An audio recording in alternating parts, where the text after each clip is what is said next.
भगवान विष्णु जी से कहते हैं कि हे भगवान, जीवात्मा के काल से प्राण काल से लेकर यमलोक के मार्ग का विस्तार से वर्णन कीजिए। भगवान विष्णु कहते हैं कि हे गरुड़राज, यम मार्ग का और जीवात्मा के गमन में पड़ने वाले 16 कोणों का मैं वर्णन करता हूँ, सुनिए। हे गरुण, यमलोक और मृत्यु लोक के मध्य 86,000 योजन की दूरी है। इस संसार में पूर्व जन्म के सत्कर्म और दुष्कर्मों का फल भोगकर अपने कर्म के अनुसार ही किसी व्याधि और रोग का जन्म होता है और अपने द्वारा किए गए कर्मों के आधार पर ही कोई निमित्त मात्र बनकर व्याधि उत्पन्न होती है। जिसकी जिस निमित्त से मृत्यु निश्चित है, वह निमित्त किए गए कर्मों के अनुसार उसे अवश्य प्राप्त हो जाता है।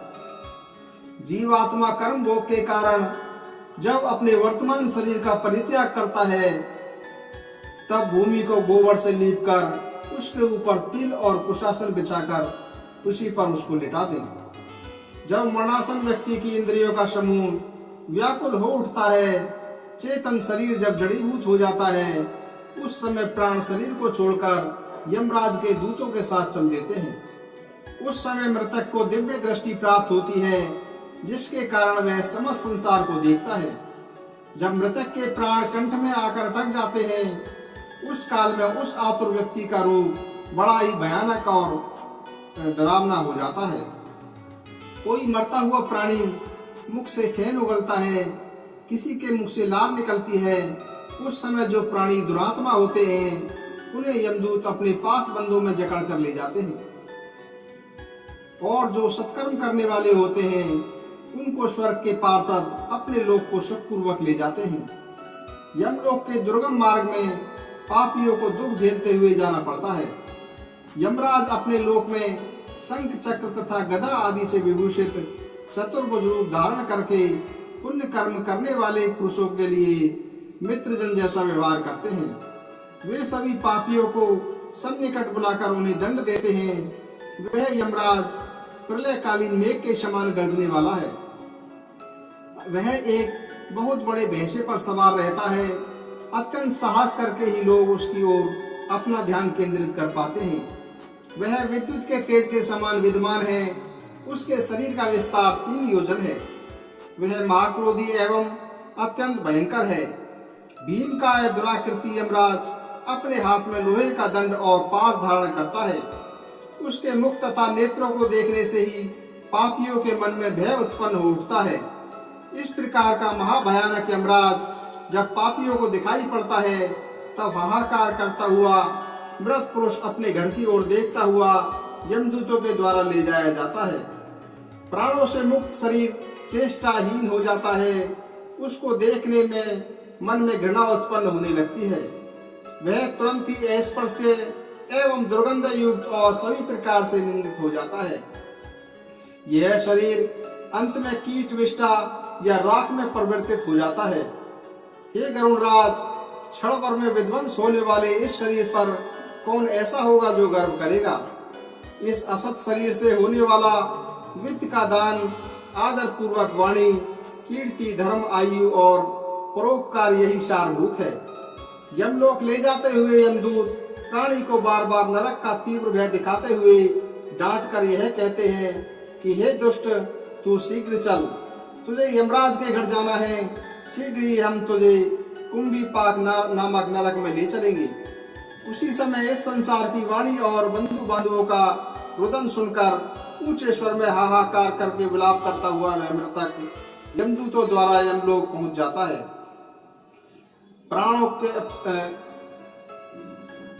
प्राण निकलने के पश्चात जो पहला दिन पिंडदान देना चाहिए, उसके बाद दूसरा पिंडदान आधे मार्ग में और तीसरा चिता पर देना चाहिए। पहले पिंड में विधाता, दूसरे में गरुण ध्वज और तीसरे में यमदूत। इस प्रकार का प्रयोग कहा गया है। तीसरा पिंडदान देते ही मृत व्यक्ति शरीर के दोषों से मुक्त हो जाता है। हे पक्षीराज, मृतक का दाह संस्कार हो जाने के पश्चात पुनः शरीर उत्पन्न होता है। पहले दिन जो पिंडदान दिया जाता है, उससे मुर्दा और दूसरे दिन के पिंडदान से ग्रीवा और दोनों स्कंद, और तीसरे दिन के पिंडदान से हृदय, और चौथे दिन के पिंडदान से पृष्ठ, पांचवें दिन के पिंडदान से नाभि, और छठे दिन के पिंडदान से कटी प्रदेश, और सातवें दिन के पिंडदान से गुहा भाग, और आठवें दिन के पिंडदान से उरु, और नौवें दिन के पिंडदान से तालू पैर, और 10वें दिन के पिंडदान से क्षुधा की उत्पत्ति होती है। जीवात्मा शरीर प्राप्त करने के पश्चात भूख से पीड़ित होकर के घर के दरवाजे पर रहता है। 10वें दिन जो पिंडदान होता है उसको मृतक के प्रिय भोज्य पदार्थ से बना करके देना चाहिए, क्योंकि शरीर निर्माण हो जाने पर मृतक को अत्यधिक भूख लग जाती है। प्रिय भोज्य पदार्थ के अतिरिक्त अन्य किसी अन्य आदि पदार्थों से बने हुए पिंडदान देने से उसकी भूख दूर नहीं होती। एकादशाय और द्वादशाय के दिन प्रेत भोजन करता है। मरे हुए स्त्री पुरुष दोनों के लिए प्रेत शब्द का उच्चारण करना चाहिए। उन दिनों दीप, अन्न, जल, वस्त्र जो भी कुछ दिया जाता है उसको प्रेत शब्द के द्वारा देना चाहिए, क्योंकि वह मृतक के लिए आनंददायक होता है। त्रयोदशाय को पिंड शरीर धारण करके भूख प्यास से पीड़ित वह प्रेत यमदूतों के द्वारा महापथ पर लाया जाता है। जो प्रेत पापी होते हैं उनको मार्ग, शीत, ताप, शंकु के आकार का चुभने वाला मांस खाने वाले जंतु तथा अग्नि से परिव्याप्त रहता है। जो शुभ कर्म करने वाले होते हैं उनका मार्ग सब प्रकार से सौम्य होता है, उनको उस मार्ग में कोई कष्ट नहीं होता है। 80 पवित्र वन से व्याप्त उस मार्ग में इतने दुख हैं कि क्षुधा प्यास से पीड़ित उस प्रेत को नित्य यमदूत अत्यधिक संतरात देते हैं। प्रतिदिन वह प्रेत 247 योजन चलता है। यमदूतों के पास से बंधा हुआ हाहाकार करके विलाप करता हुआ वह प्रेत अपने घर को छोड़कर दिन और रात चलकर यमलोक पहुंचता है। उस महापथ में पड़ने वाले प्रसिद्ध पुरों के सुबह शुभ भोग प्राप्त करते हुए वह यमलोक को जाता है। इस मार्ग में क्रमशः याम्यपुर, शौरीपुर, नगेंद्र भवन, गंधर्व नगर, शैलागम, पौंचपुर, क्रूरपुर, विचित्र भवन, ब्रह्मपद, दुखद, नाना क्रंदनपुर, सुतुप्त भवन, रौद्र नगर, पर्योवर्षण, सीताडय और बहुधर्म भीति भवन नामक प्रसिद्ध पुर हैं। त्रयोदशाय अर्थात 13वीं के दिन यमदूत प्रेत को उस मार्ग पर उसी प्रकार से पकड़कर ले जाते हैं जिस प्रकार मनुष्य बंदर को पकड़कर ले जाता है। उस प्रकार से बंधा हुआ वह प्रेत चलते हुए नित्य हा पुत्र का करुण विलाप करता है। वह कहता है कि मैंने किस प्रकार का कर्म किया है जो ऐसा कष्ट में भोग रहा हूँ। वह यह भी कहते हुए चलता है कि मनुष्य योनि कैसे प्राप्त होती है, मैंने इसको व्यर्थ में ही गंवा दिया। प्राणी इस मनुष्य योनि को बहुत ही बड़े पुण्य से प्राप्त करता है, उसको पाकर मैंने याचकों को स्वार्जित धन दान भी नहीं दिया, आज वह भी पराधीन हो गया है। ऐसा कहकर वह गदगद हो उठता है।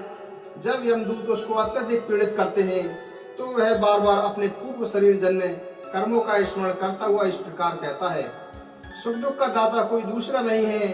जो लोग सुख दुख का दाता दूसरों को समझते हैं वे कुबुद्धि ही हैं। जीवात्मा सदैव पहले किए गए कर्म का भोग करता है।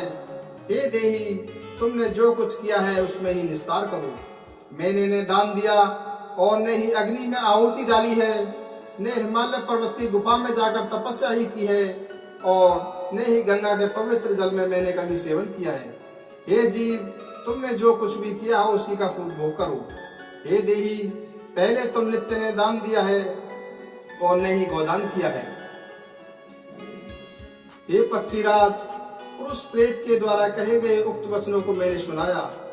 अब स्त्री का शरीर लेकर देही पूर्व किए गए कर्मों के संबंध में जैसा कहता है उसको सावधान होकर सुनो।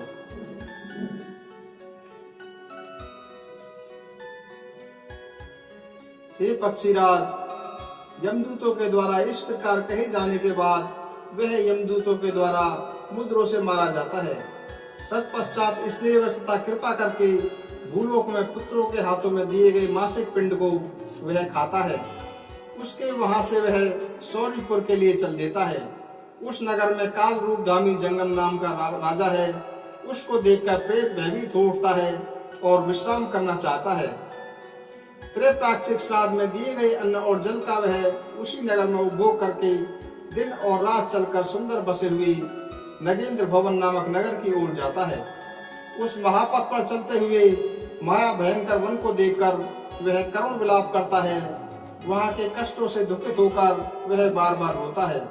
2 मास बीतने के पश्चात वह उस नगर में पहुंचता है। यहाँ पर वह अपने बंधु बांधवों के द्वारा दिए गए अन्न और जल को खाकर पीता है। उसके बाद यमदूत पास में बांधकर उसे दुख देते हुए पुनः आगे की ओर चलते हैं। 3रे मास में वह गंधर्व नगर पहुंचता है। 3रे मास में दिए गए श्राद्ध पिंड का यहाँ भक्षण करके 4थे मास में वह सैलामक नामक नगर पहुंचता है। यहाँ प्रेत के ऊपर पत्थरों की वर्षा होती है। वहाँ वह 4थे मास में दिए गए श्राद्ध पिंडों को खाकर संतुष्ट होता है। इसके बाद प्रेत 5वें मास में कौंचपुर जाता है। उस पुर में पुत्रों द्वारा दिए गए 5वें मास के श्राद्ध पिंड को खाता है। तदंतर 6ठे मास में प्रेत क्रूरपुर नामक नगर की यात्रा करता है।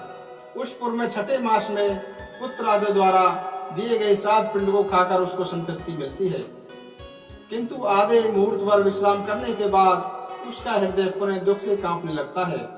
यमदूतों से त्रसित होकर वह प्रेत उस पुर को लांघकर विचित्र भवन की ओर प्रस्थान करता है, जहाँ का राजा विचित्र है। यमराज का छोटा भाई शौरी की यहाँ के राज्य पर शासन करता है। हे पक्षीराज, 5 मास और 15 दिन पर उनमासिक श्राद्ध होता है। अतः यमदूतों के द्वारा संत्रस्त वह प्रेत उसी विचित्र भवन में श्राद्ध पिंड का उपभोग करता है। मार्ग में बार बार उसको बहुत पीड़ा पहुंचती है। अतः यमदूतों के द्वारा रोके जाने पर उस मार्ग में विलाप करता है कि क्या कोई पुत्र है, क्या कोई बांधव है जो मेरे मरने पर शोक सागर में गिरते हुए मुझे सुखी नहीं कर रहा है। इसी समय वहां पर उसके हजारों मल्लाह आते हैं और कहते हैं कि 100 योजन विस्तृत मवाद और रक्त से पूर्ण, नाना प्रकार की मछलियों से व्याप्त, नाना पक्षीगणों से आवृत महावैतरणी नदी पार करने की इच्छा करने वाले तुम लोग सुखपूर्वक तरोगे। किंतु हे पते, यदि उस मृत्युलोक में तुम्हारे द्वारा गोदान किया गया है तो उस नाव से तुम पार हो जाओगे। मनुष्य का अंत समय आने पर वैतरणी गोदान ही हितकारी होता है। अतः शरीर स्वस्थ रहने पर वैतरणी व्रत करना चाहिए और वैतरणी नदी को पार करने की इच्छा से विद्वान ब्राह्मण को गोदान करना चाहिए। वह पापी समस्त पापों को विनष्ट करके उसे विष्णु लोक ले जाता है। जिसने वैतरणी दान नहीं किया है वह प्रेत उसी नदी में जाकर डूबने लगता है। डूबते हुए स्वयं अपनी निंदा करता हुआ कहता है कि मैंने पाते हेतु ब्राह्मण को कुछ भी दान नहीं दिया है, ना मैंने दान किया है और ना ही मैंने अग्नि में आहुति दी है, ने भगवान का नाम जप किया है और ना ही तीर्थ में जाकर स्नान ही किया है और न ही भगवान की स्तुति की है। हे मूर्ख, जैसा तुमने कर्म किया है अब वैसा ही भोग करो। ऐसा कहने के बाद यमदूत से हृदय में मारा जाता हुआ वह प्रेत उसी समय किंतर्व विमूढ़ हो जाता है और वैतरणी के दूसरे तट पर दिए गए श्राद्ध के घटाधिक दान एवं पिंड का भोजन करके आगे की ओर बढ़ता है। हे पक्षीराज, 6 मासिक श्राद्ध पर सतपात्र ब्राह्मण को विशेष रूप से भोजन कराना चाहिए। हे गरुण, इसके बाद वह प्रेत एक दिन रात में 247 योजन की गति से चलता है। 7वां मास आने पर वह ब्रह्मपद नामक पुर में पहुंचता है। 7वें मासिक श्राद्ध में जो भी कुछ दान दिया जाता है उसको खाकर 8वें मास की शताब्दी पर उसकी यात्रा दुखदपुर तथा नाना क्रंदपुर की ओर होती है। अत्यंत दारुण क्रंदन करते हुए नाना कंदरों को देखकर वह प्रेत स्वयं शून्य एवं दुख रहित होकर जोर जोर से रोने लगता है। वहाँ 8वें मास के श्राद्ध को खाकर सुखी होता है। नगर को छोड़कर वह तप्तपुर चला जाता है। सुतप्त भवन में पहुंचकर प्रेत 9वें मास के श्राद्ध में पुत्र के द्वारा दिए गए पिंडदान एवं कराए गए ब्राह्मण भोजन को खाता है। 10वें मास में वह रौद्र नगर जाता है। वहां वह 10वें मास के श्राद्ध का भोजन करके आगे स्थित पर्योवर्षण नाम के पुर के लिए चल देता है। वहां पहुंचकर वह 11वें मास के श्राद्ध का भोजन करता है। वहां मेघों की ऐसी जलवर्षा होती है जिससे प्रेत को बहुत कष्ट होता है। तदंतर आगे की बढ़ता हुआ वह प्रेत अत्यंत कड़कती हुई धूप और प्यास से व्यथित होकर उठता है। 12वें मास में पुत्र ने जो श्राद्ध में उपदेश दान दिया जाता है उसका ही वह दुखद प्रेत वहां पर भोग करता है। इसके बाद वर्ष समाप्ति के कुछ दिन शेष रहने पर अथवा 11 मास 15 दिन बीत जाने पर वह सीताडेपुर जाता है, सीताडेपुर नगर में पहुंच जाता है, जहां प्राणियों को अत्यंत कष्ट देने वाली ठंडक पड़ती है, बहुत ज्यादा ठंड पड़ती है। वहां की ठंडी से व्यथित भूख से व्याकुल वह प्रेत इस आशा भरी दृष्टि से दसों दिशाओं की ओर देखने लगता है कि क्या कोई मेरा बंधु बांधव जो मेरे इस दुख को दूर करे। उस समय यमदूत उस प्रेत से कहते हैं कि तेरा पुण्य वैसा कहाँ है जो इस कष्ट में सहायता कर सके। उनके उन वचनों को सुनकर वह प्रेत हाय देव ऐसा कहता हुआ निश्चित ही पूर्व जन्म में किया गया पुण्य देव है, उसको मैंने संचित नहीं किया। ऐसा मन ही मन अनेक प्रकार से विचार करके वह प्रेत पुनः धैर्य का सहारा लेता है। इसके बाद वहां से 44 योजन परिक्षेत्र में फैला हुआ गंधर्व और अप्सराओं से परिव्याप्त अत्यंत मनोरम बहुधर्म भीतिपुर पड़ता है, जहां 84 लाख मूर्त और अमूर्त प्राणी निवास करते हैं। इस पुर में 13 प्रतिहार हैं जो ब्रह्मा जी के पुत्र हैं और श्रवण कहलाते हैं। वे प्राणियों के शुभ कर्म का बार बार विचार करके उसका वर्णन करते हैं।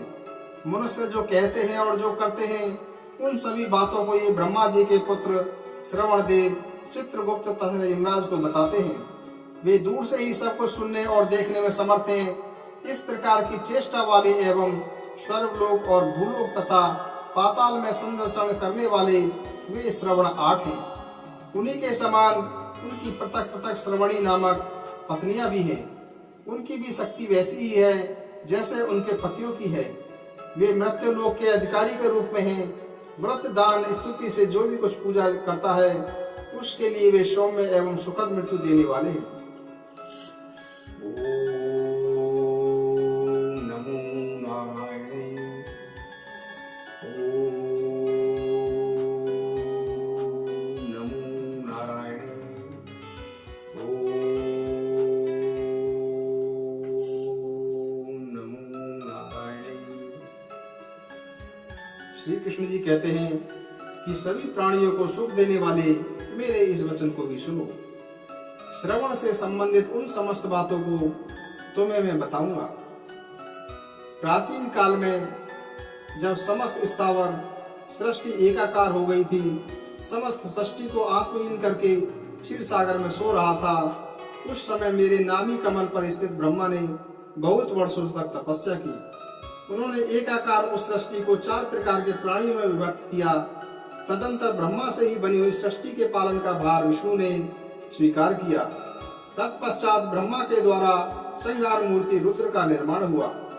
उसके बाद समस्त चराचर जगत में प्रवाहित होने वाली वायु, अत्यंत तेजस्वी सूर्य और चित्रगुप्त के साथ धर्मराज की सृष्टि हुई।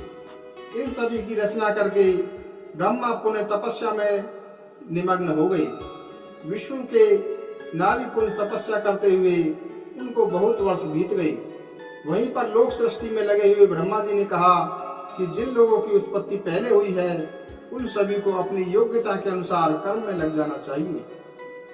अतः रुद्र, विष्णु और धर्म पृथ्वी के शासन कार्य में लग गए। किंतु उन लोगों ने कहा कि हम सभी लोगों को लोक व्यवहार का कुछ भी ज्ञान नहीं है, इस संबंध में आप ही कुछ बताएं। इस विषय में चिंतित होकर सभी देवताओं ने उस समय परस्पर विचार विमर्श किया। तत्पश्चात देवताओं ने हाथ में पत्र पुष्प लेकर ब्रह्म मंत्र का ध्यान किया।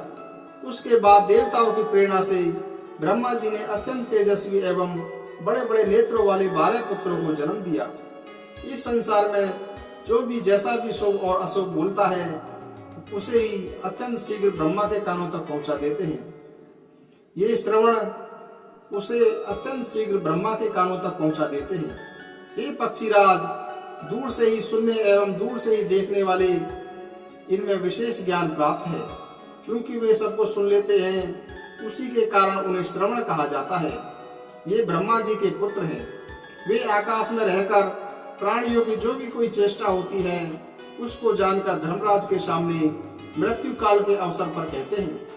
इनके द्वारा प्राणियों के धर्म, अर्थ, काम और मोक्ष इन चारों की विवेचना उस समय धर्मराज से की जाती है कि हे वेदनेत, संसार में धर्म, अर्थ, काम और मोक्ष ये 4 मार्ग हैं। जो उत्तम प्रकृति वाले प्राणी हैं वे धर्म मार्ग पर चलते हैं। जो अर्थ अर्थात धन धान्य का दान करने वाले प्राणी हैं वे विमान से परलोक जाते हैं। जो प्राणी अभिलषित याचक की इच्छा को संतुष्ट करने वाले हैं वे अश्वों पर सवार होकर प्रस्थान करते हैं। जो प्राणी मोक्ष की आकांक्षा रखते हैं वे हंसयुक्त विमान से परलोक को जाते हैं। इनके अतिरिक्त प्राणी जो धर्म आदि पुरुषार्थ हीन हैं, जो पाप कर्म में लिप्त रहते हैं, वह पैदल ही कांटों और पत्थरों के बीच से कष्ट झेलता हुआ अति पवित्र वन में जाता है।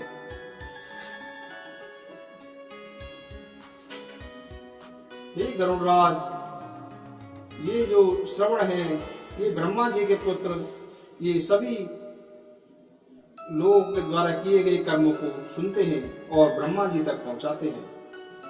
ओम